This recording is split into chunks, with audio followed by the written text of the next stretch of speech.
Camera rolling. Slate one, take one.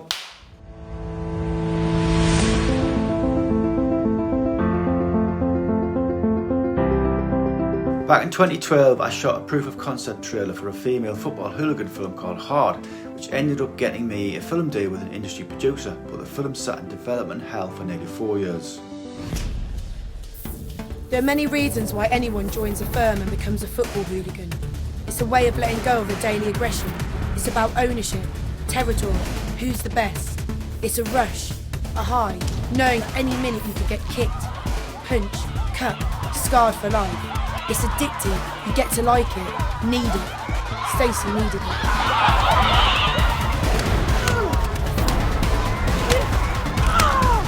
The beating she took has left her permanently brain damaged. I'll get Lulu for you, Stace. I want to join the Warriors. She's Stacey Knight's sister. Has little sis come for revenge for big sis? She don't even look old enough to get a period yet. This ain't no youth club, love. Skank. All I want to do is get Lulu. When do we meet them? We'll get her, but first, we've got the Fulham crew to deal with. Let them make the first move. Come on, girls, let's fucking get 'em! Come on! Hey, little cunt!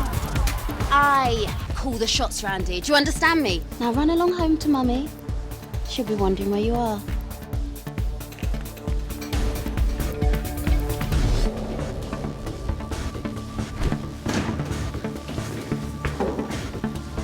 That little snatch of yours is mine. Stay away from Becky or I'll cut your face off so no fucker will want you.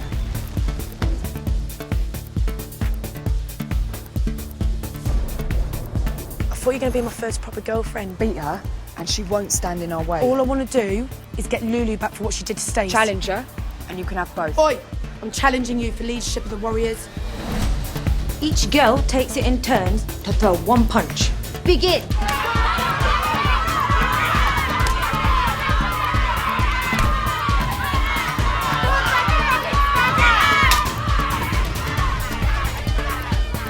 This isn't over. What have you done? No one gets the better of me, Karen. You should know that.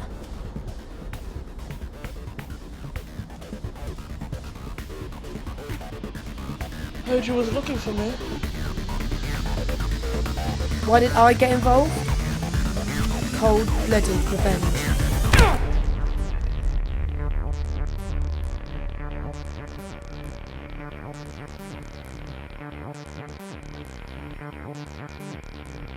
The story actually starts in 2010 with a different producer. I managed to get 2 scripts optioned with this producer, including a football hooligan film, but the films never got off the ground.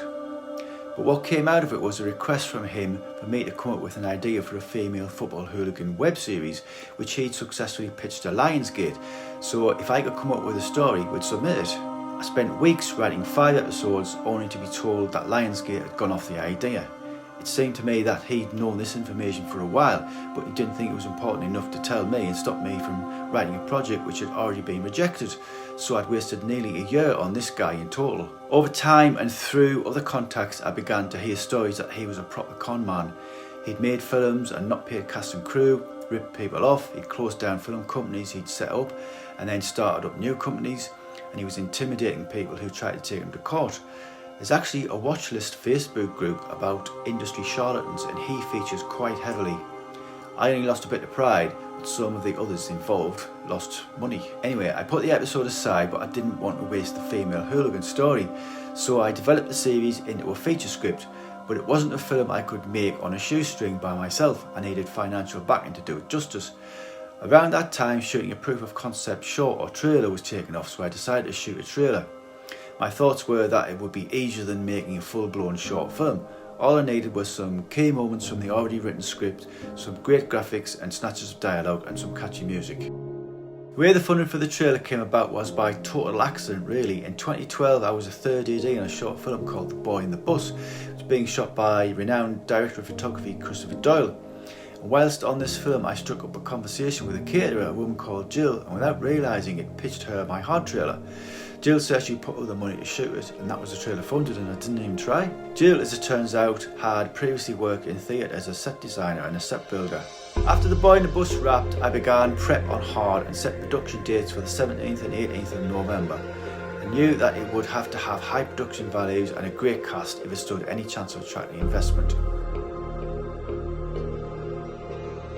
As Hard was set in London, I wanted to get authentic London accents into the 4 main speaking parts, so I arranged a day of auditions in October in Notting Hill, and I had 28 local girls scheduled to come along to read for the 3 of the 4 roles. Because I'd already cast Garry in the role of Robin, an actress from my local northeast who'd been in the BBC series Wolfblood and could do a decent London accent. Each girl takes it in turn to throw one punch. After 2 minutes, you both come out all guns blazing. The first 3 girls through the door for the auditions would provide 2 of the 3 actors I'd eventually cast. Selisa Sebastian blew me away with her audition for Trixie, a very aggressive performance where she took me by surprise and got right up in my face. Little snatch of yours is mine. Stay away from Becky. Do you understand me? Or I'll cut your face off so no fucker will want you. Do you? Now that's how you impress a director. I loved it so much that I got some of the other girls to do it as well. The 3rd girl through the door was a strikingly tall girl with red hair called Kate Young, who impressed me with her auditions for both parts of Becky and Karen. You know, I actually thought you liked me. That you were going to be my first proper girlfriend. Fucking big mistake that was. I eventually gave Kate the part of Karen in the trailer.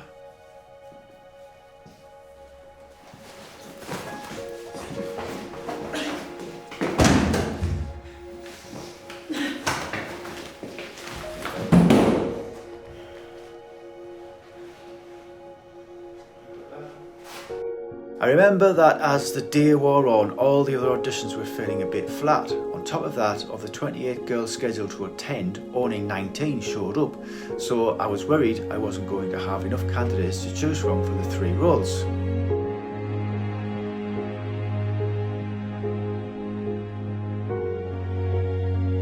Sophie Anderson was one of the last girls I scheduled to see.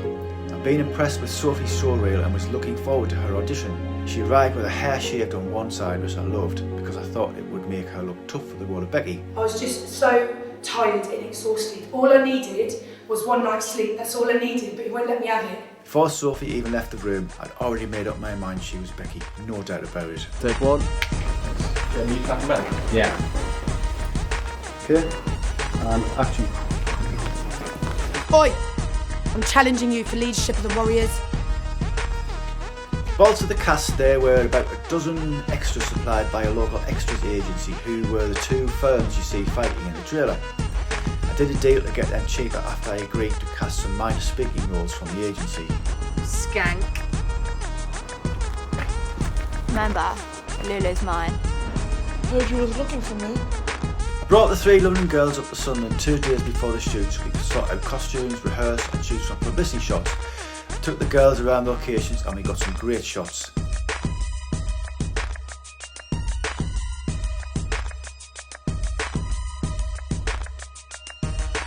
I had this idea to put the girls at the entrance to this underpass for the poster and the DVD cover.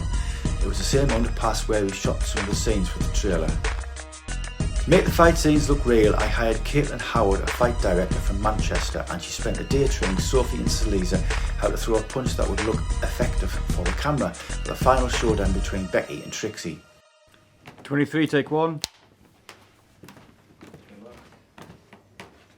Loads of energy, okay? Background action. Action.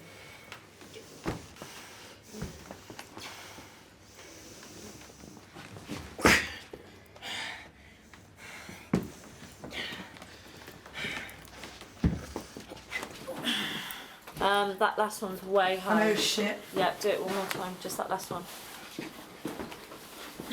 Lower.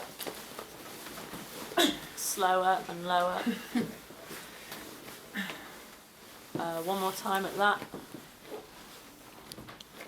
That's the one. Okay? And end board. As well as that, she directed the extras and the other actors during the big fight scene under the bridge. Action 1, 2. And once again, I think just a little bit quicker. Your arm went over her head that time, so straight across. Oh, you don't want it. No, we need the elbow to travel through. That's it. Because what happened that time was it kind of went over her head. That's it. Okay, one more time. Yeah. I think 2 even. Yeah. Yeah. I nearly fell into the pisses yesterday.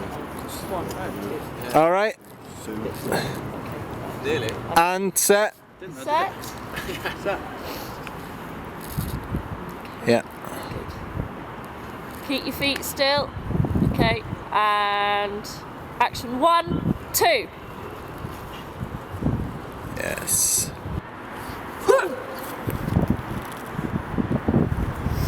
Reset again when you come out of it. Be looking for the next person. Yeah, you're in the middle of a scrap. Good. All right. Okay. Loads of energy and action. Good. One more time. Do be careful of your neck, but the more you can throw it back before you roll, the better. Okay. Yeah. And action. Just take step half an inch further forward and make sure it's your heel. Like that? Yeah. Okay. Absolutely. And also when you are turning your head back, don't turn it round so much because it looks like you're going. Oh, okay. So should we cut? Still speeding? So just don't bring Still it up. speeding. Okay, good. And action. These were just small individual setups, but they had to look authentic. Caitlin also choreographed the bottling scene. Slow and low and action.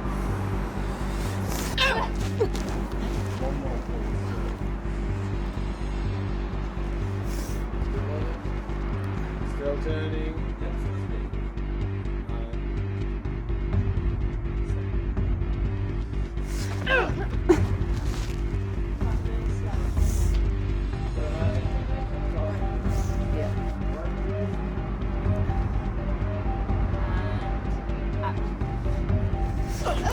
We were going to have the actor covered in blood for a follow-on shot, but we were running out of time, so we decided to cut it. The pub where we shot a bulk of the scenes and the final showdown between Becky and Trixie was scouted and hired well in advance. The manageress seemed fine about what and where we were going to shoot, as the pub was literally empty during the day. Each time I was there, I think there were only about half a dozen customers at any one time. The pub had 2 bars and we were going to have one all to ourselves, and we agreed we'd be there between 8 AM and 6 PM and that we'd buy drinks for all cast and crew after we wrapped. We agreed to pay for the location and I got her to sign an agreement. But when we turned up on the day, she was an absolute nightmare. She was rude and swore at some of the crew, complained that we wanted to have people behind the bar and use a small room office to heat our food, refused to keep her young grandson quiet during takes, and would frequently wander into the bar during takes to get stuff for the 3 customers who were in the other bar. We got behind schedule and we wanted to extend the use of the bar by an hour, but she refused, stating that she was losing custom. There were literally about 3 people in the other bar all day, but she wouldn't budge on it for whatever selfish reasons. So I had to think fast, and I changed some of the scenes to be external and dropped some of the stuff so we could get the all-important fight scene done, which I'd scheduled last simply because of the makeup. This was a crucial scene and the trailer would stand or fall by it. As we begin the first shot, you can hear me calling 10 minutes. That's how long we had to shoot the end of the fight scene once we'd applied makeup to the actors. Yeah. 10 minutes, guys. Speed. 23, take 1.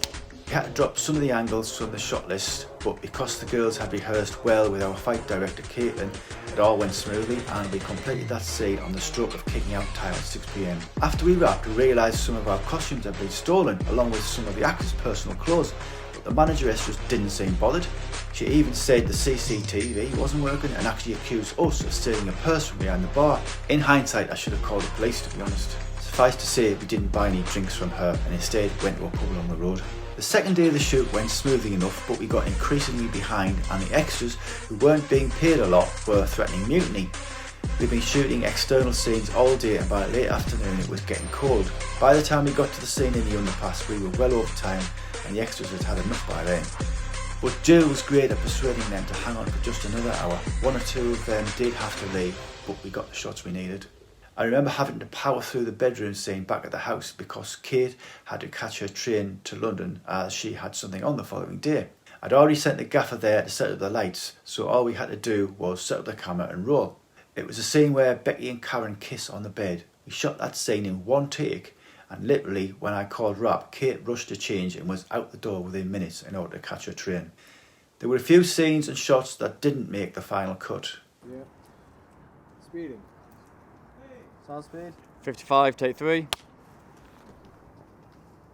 goes, and action.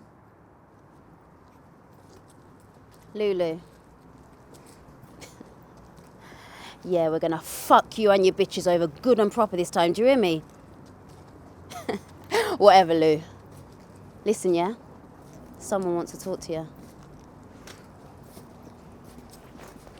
You better be looking over your shoulder at every turn, yeah? Because I'm coming to get you. And when I do, you're going to wish you never fucking met me. 48, take 2.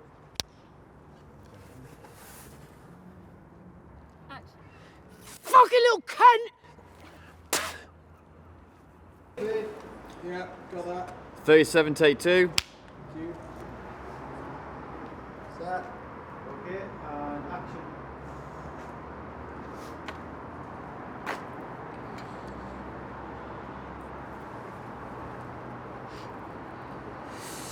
So how do I find Lulu Devine?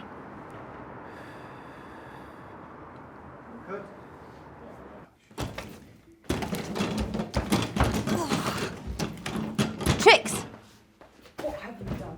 No one gets the better of me, Karen. You should know that. When the dust settled and everyone had gone home, I set to work on post-production with my editor.